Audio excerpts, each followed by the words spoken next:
I hate the sting of words unsaid, the deception in empty promises, how noise inhibits depth. I hate the insensible silence found in spite, every broken goodbye. No, really, I do. I hate the way the soul can ache for days and days, how much destruction we face. It makes you whisper, I hate this place. I hate the sour taste of regret, echoes of my past mistakes. I hate how the weight of debts unpaid, how all the hopes deferred can stand in my way. No, I do. I hate the sense of being lost, the grip of fear's cruel hand on my throat, and oh, that stubborn darkness that won't fade. How I hate it all. No, I do. I hate the sound of brokenness and grief, a symphony of sadness that in this world is at the core of reality. Each dipping dirge, stripped of all disguise, is a haunting melody for me.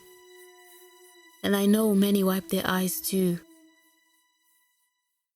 They say God hates it too, that it's got to be this way for now. The changes we do want, they don't happen just yet. But I'll admit it. More than once I've wondered why he doesn't set the scene right. And when I catch myself slipping there, myself I must remind.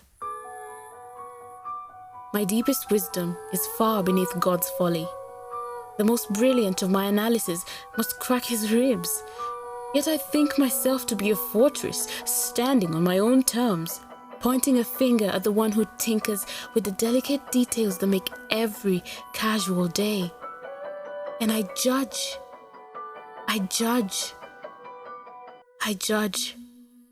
Oh yes, I do. But I am too inattentive to notice what should be obvious. The glass is dim, and my sight is bound to a single viewpoint. Not him.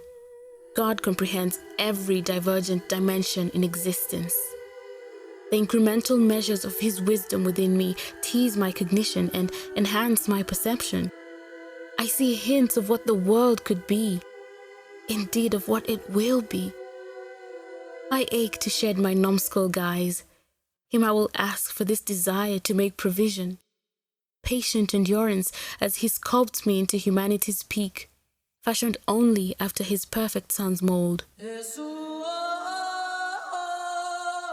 I will lack nothing.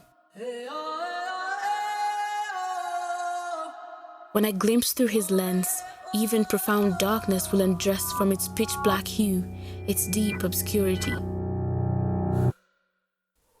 Betrayal will guide my trust towards his faithfulness. Silence will sharpen my senses to the subtle.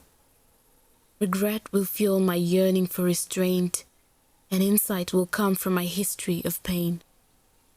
So no, God forgot nothing and no one. He left enough blessings to help us push on and renew our resolve. Like how he left threads of laughter in existence after the fall. He studded the nights with stars. And love, it's like a sacred fire that thaws the stiffness of hearts. And I get to love it all.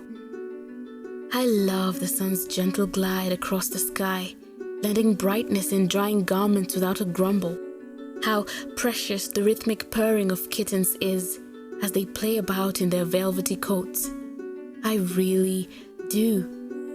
I get a kick out of the jokes that tears sometimes tell, and the happiness that makes us reach for the tissues.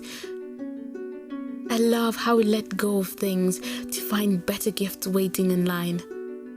How we can always find, if we look, the strength again to try. I love every little bird that sings away in the trees, paying homage to the one who crafted its beak, whistling away as if to say, I love this day. I really do. I love how it's not all hopeless, that hands can be trained for war and battles can be won with strategy. I love how the moves of the enemy can be anticipated, and how a peace treaty is an option on the table.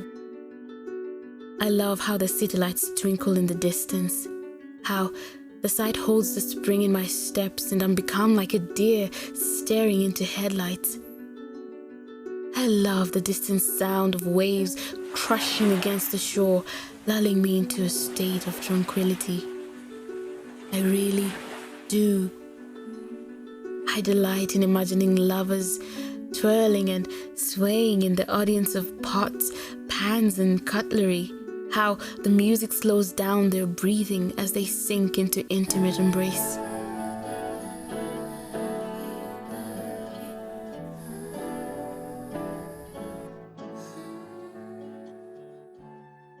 Isn't it neat how the good of this world is enjoyed better in light of the bad? How what we hate in reality reveals what we love. How God is how we were made. So I find in every casual day a thing to love and another to hate.